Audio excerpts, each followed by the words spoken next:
ঠিক আছে আমি যাচ্ছি, ঠিক আছে আমি যাচ্ছি, কিন্তু আমি গাড়ি বার করছি, কিন্তু কোনো দায় আমি নেব না। বাবাকে নিয়ে যাওয়ার পথে যদি যদি বড় রকমের কোনো ড্যামেজ হয়ে যায়, যদি যদি কোনো ক্ষতি হয়ে যায়, তাহলে কিন্তু আমি কাউকে ছাড়বো না শ্রীময়ী। মা আমি তোমাকে বলে রাখলাম, আমি কিন্তু কাউকে ছাড়বো না। মনে তো হয় অক্কা পেয়েই গেছে, তা না হলে এতক্ষণ এইভাবে মরার মতো অন্তত পড়ে থাকতো না। ছোটন, কথাটা তো সত্যি ছোটন, তুমি একা একা বাবাকে নিয়ে যাবে কি করে? হাতে করে নিয়ে যাবো, যেমন করে পারি তেমন করে নিয়ে যাব, কিন্তু আমি আমার বাবাকে বাঁচানোর চেষ্টা করবো। বৌদি কখন ডক্টর কোচ আসবেন তখন বাবাকে দেখবেন, তার মধ্যে যদি আমি সেই অবস্থায় থাকতে পারবো না, আমি সেই অবস্থায় থাকতে পারবো না। কি কুমার দেখেছো?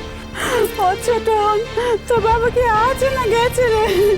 যদি বেঁচে থাকে আর অসাড়ে পড়ে আছে কেন? ওদি আমার কপাল কি সত্যি সত্যি পড়লো নাকি? তুমি চুপ করে আছো কেন? কেন চুপ করে? স্থির হ ছুটকি, স্থির হ, কিচ্ছু হবে না আমি বলছি। হাসপাতালে নিয়ে গেলেই ঠাকুরপো ঠিক হয়ে যাবে। আমার কথা তুই মিলিয়ে নিস। হ্যাঁ বড় বৌমা, তুমি একবার জ্যাঠাবাবুকে ফোন করো তো, বলো শিগগিরই করে বাড়িতে আসতে। আর এসে যদি শোনে তার ভাই অসুস্থ হয়ে পড়েছে, তাকে আমরা কি জবাব দেবো বলো তো? তাড়াতাড়ি ফোনটা করো।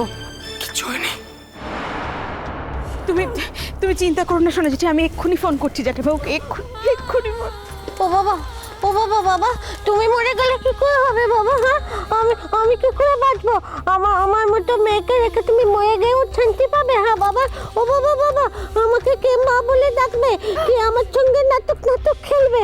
ও বাবা, ও তো না, ও বাবা, না দিদি ছাড়ো, ও বাবা গো, বাবা আসো, বাবাকে আটকে রাখো। কোথায় নিয়ে যাচ্ছিস? বাবাকে বাবাকে একা পারবি না? না পারবো, পারবো আমি পারবো।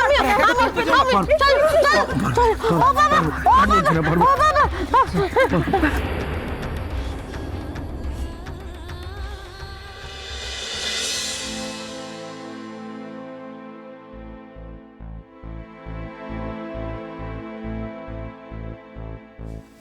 আপনি একটু কাইন্ডলি যদি। দাদা এসছো? আমি একা এসেছি নাকি? বাড়ি শুধু সবাই এসেছে, বাইরে আছে সবাই, এখানে তো একসঙ্গে সবাইকে আসতে দেবে না। এখন কেমন লাগছে কথায়? কি ব্যাপার বলো তো, সকালবেলায় দিব্যি ভালো দেখে বেরোলুম, তারপরে এই কি হলো? কতবার ঠাকুরপো তোমাকে বলেছি অনিয়ম করো না, অনিয়ম করো না।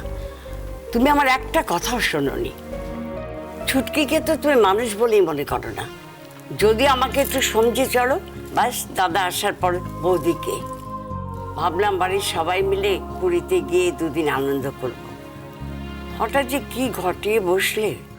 আচ্ছা আমি কি করবো বলো দিকে? আমার শরীরটা যদি বিগড়ে যায়, আমার কিছু করার আছে বলি? দেখো ঠাকুরপো, শরীরটা নিজের বশে রাখতে হয়। কতবার বলেছি হাঁটা চলা করো, হাঁটা চলা করো। হাঁটা চলাটা বন্ধ করো না, বসে থেকো না। হ্যাঁ, তুমি সে বাজার যাওয়াটা পর্যন্ত বন্ধ করে দিয়েছো। আচ্ছা কমলিনী, ও এমনিতেই অসুস্থ, তার উপর যদি তুমি এমনি করে বকাবকি করো তাহলে তোর। আরে বাবা তুমি জানো না, ওটাই ওর ওষুধ। আমি ধমকালে একটু ভয় পাই। আর ছুটকিটা তো চিরকালের অস্থির, সামান্য ব্যাপারে অস্থির হয়ে যায়। এমন কান্নাকাটি করছে না, ওকেই না হাসপাতালে ভর্তি করতে হয়। অবধি ওকে একটু বুঝিয়ে বলো না, আমি তো এই যাত্রা সামলে নিয়েছি। তোমার ঠিক কি হয়েছিল বলো তো কথায়? সকালের দিকে তো ঠিকই ছিলাম, বড় বৌমাকে বললাম যে বড় বৌমা এক কাপ চা দাও বলে রোজগার মতো হার্টের ওষুধটা খেলাম। তারপরে কি হলো, বুকটা অসম্ভব ধড়ফড় করতে আরম্ভ করলো। মানে সে যে কি কষ্ট। আমি তখন বৌমাকে ডাকছি, মানে ডাকতে চেষ্টা করছি, কিন্তু গলা দিয়ে আওয়াজ বেরোচ্ছে না জানো। তারপর আর কিছু মনে নেই। কি ওষুধ খাও তুমি? ওই তো রোজ যা খাই ওই হাটের ওষুধ। ওষুধটা কে দিয়েছিল তোমায়? কেন, বড় বৌমাই তো রোজ দেয়। ডাক্তার বলছেন যে তোমার সুগার লেভেল নাকি ভয়ঙ্কর ফল করে গিয়েছিল এবং পালস রেটও অ্যালার্মিংলি কমে গিয়েছিল, তাই থেকে একটা মাইল্ড অ্যাটাকের মতন। এখন তো আমি ভালোই আছি। তো হ্যাঁ, ওই হাসপাতালের লোকেরা কি বলছে বলো দেখি, মানে কবে ছাড়বে টাড়বে? ছাড়বে মানে একদম ভালো হবে, তারপর বাড়িতে ফিরবে। একবার যখন এখানে এসেছো, সব কিছু এক্সামিন করে দেখিয়ে শুনিয়ে কি অসুবিধে আছে না আছে একবার পরীক্ষা নিরীক্ষা করে ভালো হয় তারপর বাড়িতে ফিরবে। আমার এই হাসপাতালে থাকতে ভালো লাগছে না। তারপর এই ক্যাবিনের মধ্যে কারোর মুখ দেখা যায় না, কারোর সঙ্গে দুটো কথা বলা যায় না। এই ক্যাবিনের ব্যবস্থা নিশ্চয়ই তুমি করেছো দাদা?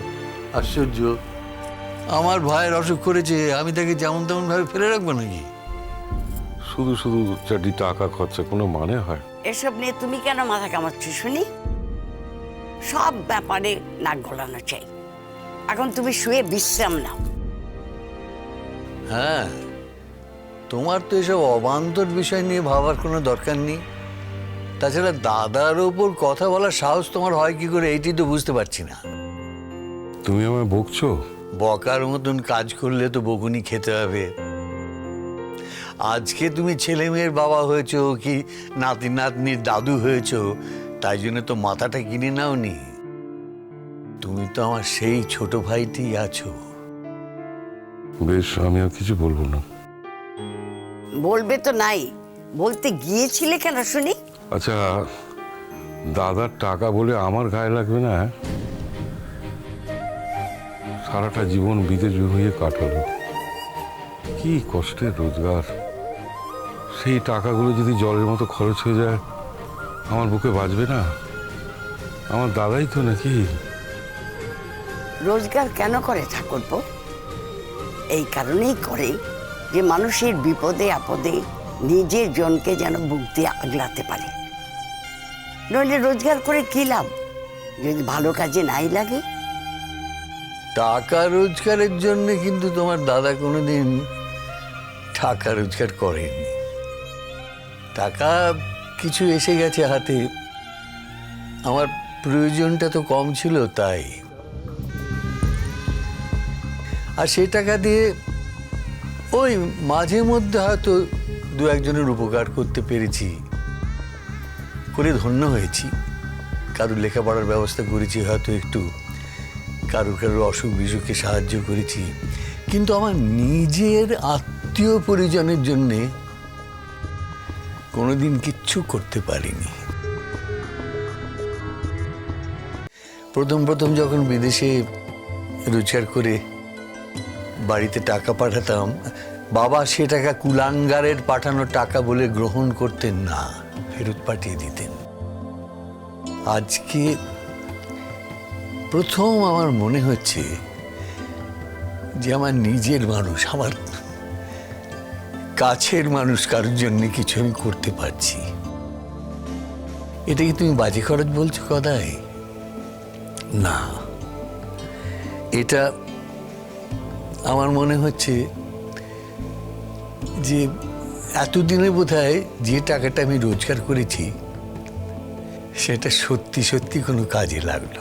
তুমি তো এই সংসারে আসার পর থেকে কাউকে তো একটা পয়সাও খরচ করতে দাও না।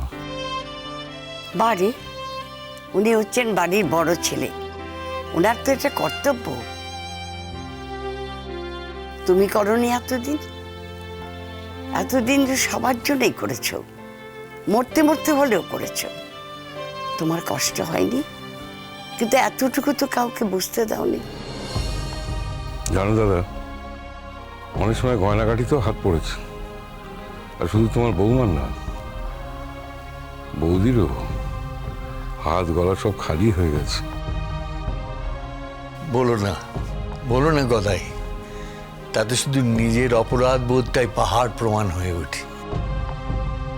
তবু বৌদি আমার মুখ রক্ষা করেছেন, তার স্বভাব ধর্ম, তাই